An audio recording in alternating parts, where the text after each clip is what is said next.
जय Hind defence lovers. क्या आपने कभी सोचा है कि गोरखा राइफल्स को राइफल्स क्यों कहा जाता है और रेजिमेंट क्यों नहीं? या लद्दाख स्काउट्स को स्काउट्स क्यों कहा जाता है, रेजिमेंट क्यों नहीं? इस वीडियो में हम regiment, light infantry, rifles, grenadiers और स्काउट्स के बीच में जो डिफरेंस है उसे समझने जा रहे हैं, और जिसमें हम सबसे पहले बात करेंगे लाइन इन्फेंट्री रेजिमेंट के बारे में। लाइन इन्फेंट्री रेजिमेंट एक प्रकार की पैदल सेना है जो लीनियर फॉर्मेशंस में ऑर्गेनाइज्ड होती है और आमतौर पर कन्वेंशनल वॉर में यूज की जाती है। ये शब्द लाइन इन्फेंट्री का मतलब मस्केट फायर की इफेक्टिवनेस को मैक्सिमाइज करने के लिए सैनिकों को लंबी स्ट्रेट लाइंस में तैनात करने के स्टाइल से है। वॉरफेयर का ये स्टाइल 17th सेंचुरी से 19th सेंचुरी के बीच तक यूरोप में डोमिनेंट था। लाइन इन्फेंट्री यूनिट्स आमतौर पर क्लोज फॉर्मेशंस में लड़ती थी, जिसमें सैनिक कई रैंकों में ऑर्गेनाइज्ड होते थे। प्रत्येक अपने बंदूक से वॉली में फायरिंग करता था। लड़ाई की स्टाइल के लिए हाई डिग्री डिसिप्लिन और ट्रेनिंग की आवश्यकता होती है, क्योंकि सैनिकों को अपने फॉर्मेशन को बनाए रखने और दुश्मन की गोलीबारी के तहत अपनी बंदूकों को तुरंत रीलोड करने में सक्षम होने की आवश्यकता होती है। 18th सेंचुरी में लाइन इन्फेंट्री रेजिमेंट में आर्टिलरी से लेकर कैवलरी तक मॉडर्न आर्मी के सभी एलिमेंट्स थे, क्योंकि उस समय कोई स्पेशलाइज्ड सपोर्ट आर्म्स नहीं थे। एक यूनिट में बंदूकों से लैस पैदल सैनिक, कुछ राइफलों से लैस और कुछ तोपों से और कुछ अन्य भारी इक्विपमेंट से लैस होते हैं। आजकल लाइन इन्फेंट्री रेजिमेंट को केवल रेजिमेंट कहा जाता है, क्योंकि वे अब बैटलफील्ड में एक स्ट्रेट लाइन में नहीं चलती हैं। लाइट इन्फेंट्री रेजिमेंट, जैसे कि वीडियो में बताया गया, 18th सेंचुरी के दौरान लाइन इन्फेंट्री रेजिमेंट में विभिन्न प्रकार की मशीन शामिल थी। इस प्रकार उनकी स्पीड बहुत धीमी होती थी और डिप्लॉयमेंट का टाइम भी बहुत लंबा हो जाता था। जब तक रेजिमेंट दूर दराज के स्थानों पर पहुंचती थी, तब तक लड़ाई अक्सर खत्म हो चुकी होती थी। इसके अलावा वे पहाड़ी या जंगली इलाकों में भी नहीं जा सकते थे। इन सभी चैलेंजेस को दूर करने के लिए लाइट इन्फेंट्री रेजिमेंट का फॉर्मेशन किया गया था।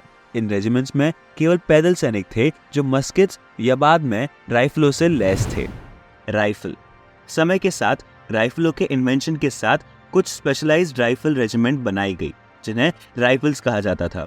18th सेंचुरी की शुरुआत में बंदूक पैदल सेना के सैनिकों का सामान्य हथियार था, लेकिन जब राइफल का इन्वेंशन हुआ तो इसे एक बेहतर टेक्नोलॉजी माना गया, क्योंकि ये ट्रेडिशनल मस्केट्स की तुलना में 200 मीटर से अधिक दूरी तक टारगेट को हिट कर सकती थी, जो कि पहले 25 मीटर से अधिक में इनइफेक्टिव थी।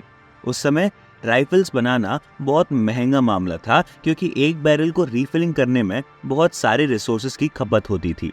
इस प्रकार सभी सैनिकों को राइफलों से इक्विप करना नहीं पॉसिबल था। कुछ रेजिमेंट राइफलों से इक्विप थी और इसीलिए वो राइफल रेजिमेंट बन गई। राइफल्स की टैक्टिक्स एक रेजिमेंट से बहुत अलग होती हैं। ये राइफलें गोरिल्ला वॉरफेयर में माहिर थी, खासकर जंगलों में। ये हाईली मोबाइल थे और तेजी से तैनात हो सकते थे। रेजिमेंटों के विपरीत सैनिक युद्ध के मैदान में फैले रहते थे। हालांकि जैसे जैसे टेक्नोलॉजी आगे बढ़ी, समय के साथ रेजिमेंट और राइफल्स के बीच डिफरेंसेस भी गायब हो गए। राइफल्स और रेजिमेंट्स के बीच अभी भी कई अंतर हैं, जिन्हें भारतीय सेना में ट्रेडिशन के रूप में जीवित रखा गया है। रेजिमेंट के एक सैनिक को सिपाही कहा जाता है, जबकि राइफल्स के एक सैनिक को राइफलमैन कहा जाता है। राइफलमैन द्वारा पहने जाने वाले प्रतीक चिन्ह और बैज सिपाहियों के आकर्षक बैज की तुलना में काले होते हैं। ऐसा राइफलमैनों को इलाकों में छिपाने के लिए किया गया था, क्योंकि वे गोरिल्ला वॉरफेयर में माहिर थे। कुछ अन्य बदलाव भी है, जैसे रेगुलर रेजिमेंट की मार्चिंग स्पीड 120 स्टेप्स पर मिनट है, जबकि राइफल्स की मार्चिंग स्पीड 140 स्टेप्स पर मिनट है। इन्हीं में से गोरखा राइफल्स भारत की सबसे पॉपुलर इन्फेंट्री यूनिट्स में से एक है। इसके अलावा गढ़वाल राइफल्स, राजपूताना राइफल्स और जम्मू और कश्मीर राइफल्स जैसे अन्य उदाहरण भी हैं। ग्रेनेडियर्स, ग्रेनेडियर्स मूल रूप से पैदल सेना यूनिट के अंदर एक प्रकार के स्पेशलाइज्ड सोल्जर्स थे, जिन्हें दुश्मन पर ग्रेनेड या अन्य एक्सप्लोसिव डिवाइस फेंकने का काम सौंपा गया था। शब्द ग्रेनेडियर ग्रेनेड के लिए फ्रेंच वर्ड ग्रेनेड से आया है। 17th और 18th सेंचुरी के दौरान ग्रेनेडियर्स को आमतौर पर एक रेजिमेंट में सबसे लंबे और मजबूत सैनिकों में से चुना जाता था, क्योंकि उन्हें लंबी दूरी पर भारी ग्रेनेड फेंकने में केपेबल होने की आवश्यकता होती थी। ग्रेनेडियर्स विभिन्न प्रकार के स्पेशलाइज्ड वेपन्स और इक्विपमेंट से भी लैस होते हैं, जैसे तलवारें, कुल्हाड़ी और लंबी बैरल वाली बंदूकें। समय के साथ ग्रेनेडियर्स का रोल इवॉल्व हुआ और वे वॉर में अपनी बहादुरी, डिसिप्लिन और टफनेस के लिए भी जाने जाने लगे। ग्रेनेडियर्स को अक्सर शौक सैनिकों के रूप में इस्तेमाल किया जाता था, जिन्हें लीडिंग चार्जेस और फोर्टिफाइड पोजीशंस पर हमला करने का काम सौंपा जाता है। ग्रेनेडियर्स रेजिमेंट भारतीय सेना की सबसे पुरानी रेजिमेंट्स में से एक है, जिसका इतिहास 1779 से भी पुराना है। इसने कई कैंपेन्स में काम भी किया है, जिनमें दोनों वर्ल्ड वॉर 1965 और 1971 के भारत पाकिस्तान युद्ध और कारगिल वॉर शामिल हैं। यह 3 परमवीर चक्र सहित अनगिनत वीरता पुरस्कारों से सम्मानित सबसे डेकोरेटेड रेजिमेंट्स में से एक है। कंपनी क्वार्टर मास्टर हवलदार अब्दुल हामिद 4th ग्रेनेडियर्स 1965 में, major Hoshiyar Singh 3rd grenadier 1971 में और grenadier Yogendra Singh Yadav 18th grenadier 1999 में, इन सबको परमवीर चक्र से सम्मानित किया गया है। स्काउट्स भारतीय सेना में कुछ स्पेशलाइज्ड रेजिमेंट हैं जिन्हें स्काउट्स कहा जाता है।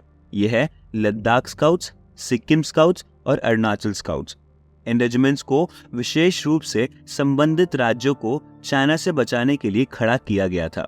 इन रेजिमेंट्स के सैनिकों की रिक्रूटमेंट पर्टिकुलर स्टेट से की जाती है, क्योंकि सैनिक उस स्थान के मूल निवासी हैं जिसकी वे प्रोटेक्शन करते हैं। उनके पास इलाके और उस क्लाइमेट में परफॉर्मेंस का बेहतर ज्ञान होता है।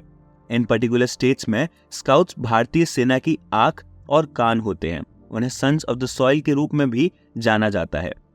तो ये सभी विभिन्न प्रकार के इन्फेंट्री रेजिमेंट्स थे जो आज भारतीय सेना में मौजूद हैं। सभी नाम हिस्टोरिक पॉइंट ऑफ व्यू से इम्पोर्टेंट हैं। हालांकि इस क्लासिफिकेशन ने समय के साथ अपना महत्व खो दिया है, क्योंकि सभी यूनिट्स पैरा एसएफ, राष्ट्रीय राइफल्स, स्पेशल फ्रंटियर फोर्स आदि जैसे स्पेशल फोर्सेस को छोड़कर के पास कॉमन वेपन्स और एक जैसी टैक्टिक्स है, जो उन्हें युद्ध के मैदान पर समान रूप से इफेक्टिव बनाती है। तो आज के हमारे इस एपिसोड में इतना ही। पसंद आया तो लाइक और शेयर जरूर करें और चैनल को सब्सक्राइब करना ना भूलें। धन्यवाद।